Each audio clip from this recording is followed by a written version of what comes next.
tell you why. Is because I'm saying no one should ever try to be a fixer.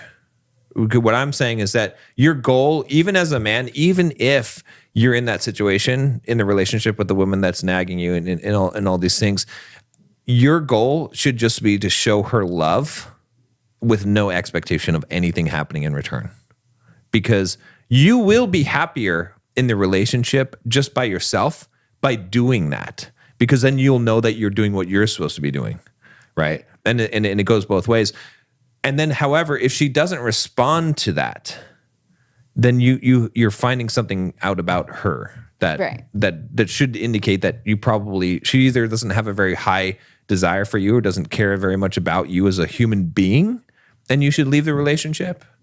Or, but you'll know that you've done. But the point should never be, I'm going to do these things and now that's going to cause this other person's behavior to change. Right. It's like the point is to recognize that you're not doing what you're supposed to be doing. And then you now rectify that and do that. And then you observe. You're not expecting them to change. But if the person is not responding by treating you well, then you make your decision. But it should never be with the outcome to do that, because then you're doomed, because then you are trying to fix them. Also maybe is why people get out of the honeymoon phase, because in the beginning they're like, oh, this person's this. And then they'll maybe notice something that's like a little off to them.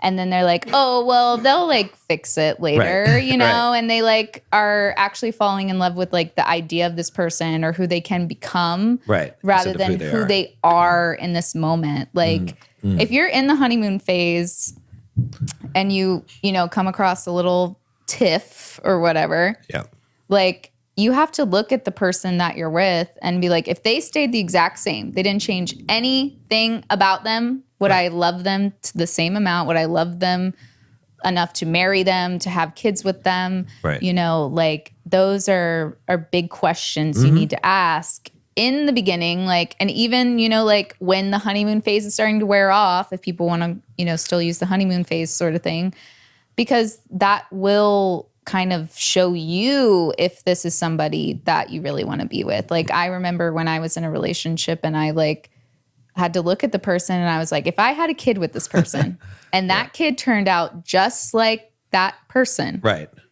would I be happy? Like, would I be proud? Would I be able to deal with two of these people? And legitimately, I thought no. And then when I realized that, I was like, that this is bad. Like, what am I doing? And I had to like get rid of that, because that's not like, when I look at you, I'm like, I could have 20 kids running around and they'd act like you, besides maybe gluing the refrigerator door shut when you were a kid. But, it's like things like that will also help you like get a good perspective of where you're at, of like your relationship with this person. Because in the beginning, all relationships seem sunshine and rainbows. Exactly. But then once you start getting in a little bit deeper, ask yourself some of these hard-hitting questions and see how you guys respond to each other in like an argument or a disagreement, because that's also very telling. Like the way somebody treats you when they're upset is a very good indicator of like sometimes of the things, how they feel deep down about you that they're not expressing. And so, especially if a man does it. If a woman does it, it's not always, because I'll tell you why. Because men are more analytical. And so if they say something in anger, it's more likely to be true. Women will say, I hate you. I mean, it's still not acceptable. I agree. Believe me, I agree with you. But women will say, I hate you, and they don't mean that, right? They'll say all kinds of stuff when they're angry, and they don't mean it, because they're more in the moment. They're more emotional. When guys take testosterone, TRT, and they take too much, and some of it, or just from some of them are more sensitive to it, it esterizes. So it converts to estrogen.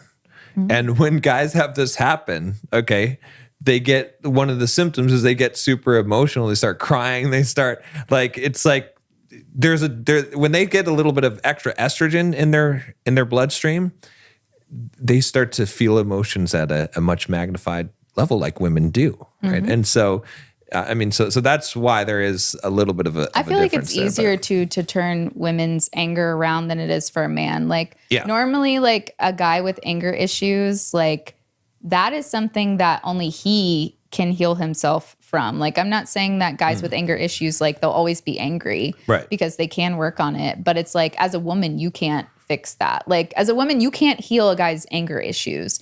And so if he's like fine towards you, but the second you guys don't agree on something and he lashes out on you and like says all these things to you, like, that is a huge red flag. And so, yeah, we should do a whole episode on anger and how to deal with it. We definitely could, but we could. What I'm saying is that, like, you know, in order to keep the honeymoon phase for a long time, it's important to ask questions early on to yourself, right? You know, and I guess to them, you know, to figure things out. But if you're not aligning, like, you don't have to settle into this thing. You don't have to give up the honeymoon phase. Like, you can have the honeymoon phase to infinity and beyond. And we're not the only people who have had the honeymoon phase continuously. So it's not like we're making this up. This is not like the first instance where the honeymoon phase continues years down the line. And someone might ask, like, how do we know that it's going to continue? I've asked myself that question. And the way that I know is because it hasn't diminished. Right. It's only increased.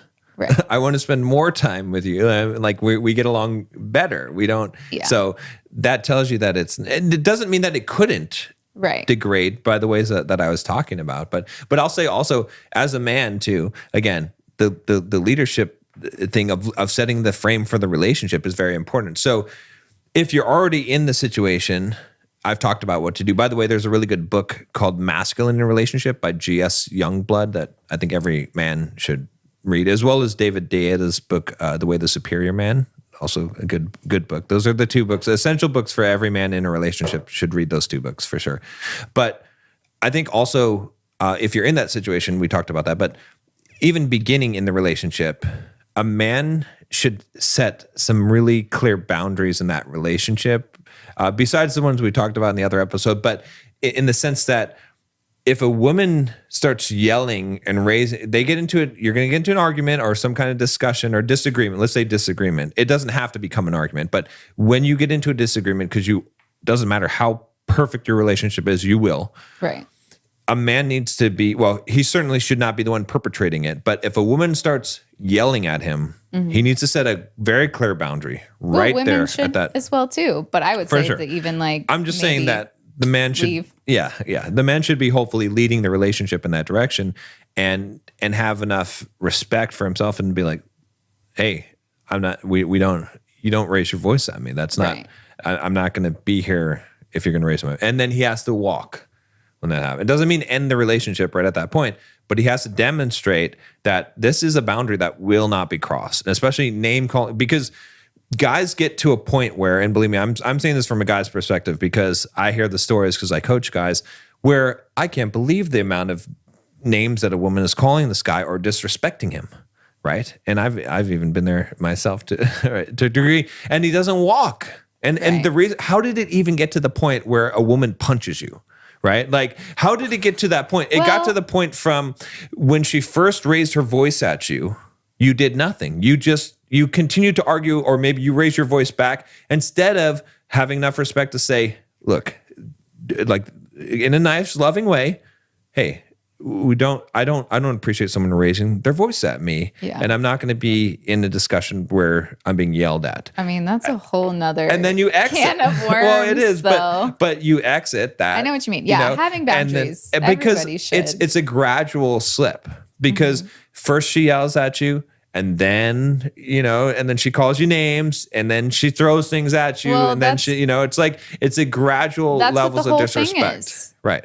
Well, the honeymoon phase ending is a gradual thing that happens. Like, it doesn't abruptly normally, but people are going from this high to like going down. They're like on a sled. They're going down the hill, right? And then they just kind of like go. But I'm saying that as a man, you have to catch that, and you have to create those boundaries for the relationship, for the entire, the rules of better than